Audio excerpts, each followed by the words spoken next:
পানি নাই irrigation department হাই irrigation department হাই জয় আয় হো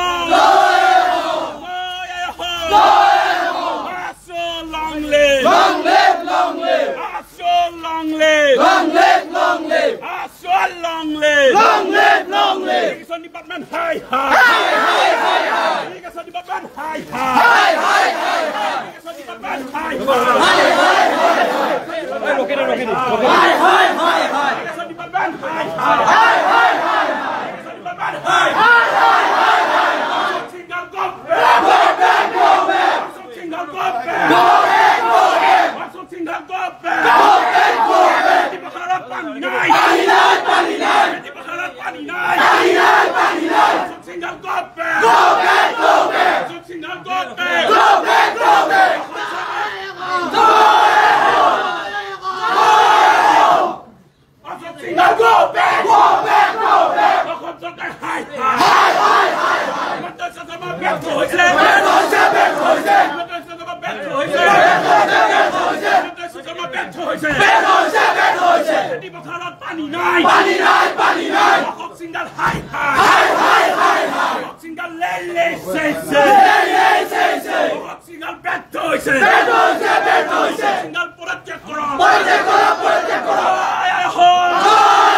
Sir, खेती पथारत पानी নাই sir. আপনি কি ব্যবস্থা করবেন? কলম করে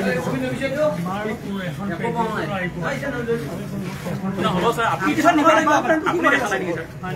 স্যার না না আপনার ডিপার্টমেন্টে কি কৰি আছে কথা যে জলঞ্চন বুলি ব্যৱস্থা আছে আছে দিছে কৃষকৰ সমস্যা পানী নাই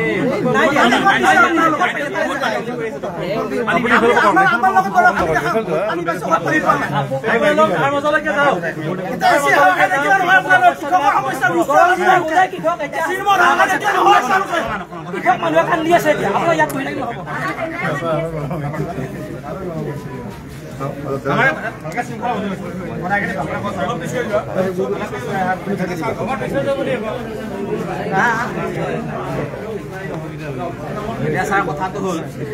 আমাৰ এতিয়া ইমান সময় হল ইয়াতে বানপানী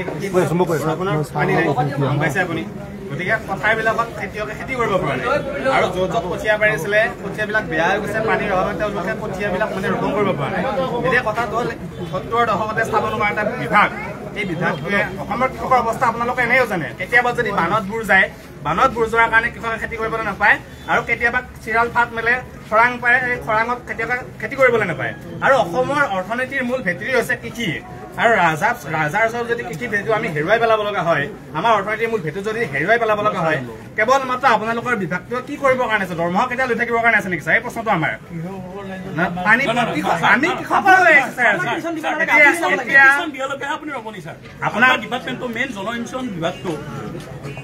নামটো যেটো দিয়ে ডিপাৰ্টমেণ্টৰ নাম তা আপোনালোক পিটিশন দিয়ালৈ ৰখিব লাগিব আৰু বানপানী যদি হয় স্যাৰ চাব আপোনালোকৰ এনেকুৱা এখন হেড আছে যিকেখনে বানপানী কাৰকে উঠে এই বানপানীবিলাক প্ৰতিৰোধ কৰিব নোৱাৰে আৰু য'ত য'ত জলসিঞ্চনৰ কাৰণে গেটৰ ব্যৱস্থা কৰা আছে তাৰ পৰা কিন্তু কৃষক উপকৃত হোৱা নাই, বৰঞ্চ সেইবিলাকৰ পৰা কৃষকে বানপানীৰ সময়ত খেতিপথাৰ বুৰ যায় আৰু যেতিয়া পানীৰ প্ৰয়োজন হয় তেতিয়া কোনো ধৰণৰ নলা নৰ্দমাৰ পৰা পানী নাপাওঁ, আপোনালোকৰ য'ত য'ত পাম্প আছে পাম্পৰ পৰা পানী নাপাওঁ। এই ব্যৱস্থাটো কিয় ছাৰ, কিয় ইমান হেমাহি? আপোনালোকৰ যিবিলাক কৰ্মচাৰী আছে এই কৰ্মচাৰীবিলাকে কি অফিচতে বহি পেলাই দৰমহা লৈ থাকিব নে কৃষকৰ কথা চিন্তা কৰিব ছাৰ? গতিকে আজি আমি ছাত্ৰ সন্থাই সদৌ অসম ছাত্ৰ সন্থাৰ আহ্বান মৰ্মে দৰং জিলা ছাত্ৰ সন্থাই আজি আপোনালোকক এটা অনুৰোধ ৰাখিছো, এটা দাবী ৰাখিছো যে আজিৰ পৰা আপোনালোকৰ বিভাগটো যাতে কাৰ্যকৰী হয়, আপুনি সোনকালে অফিচত আহিব আৰু প্ৰতিগৰাকী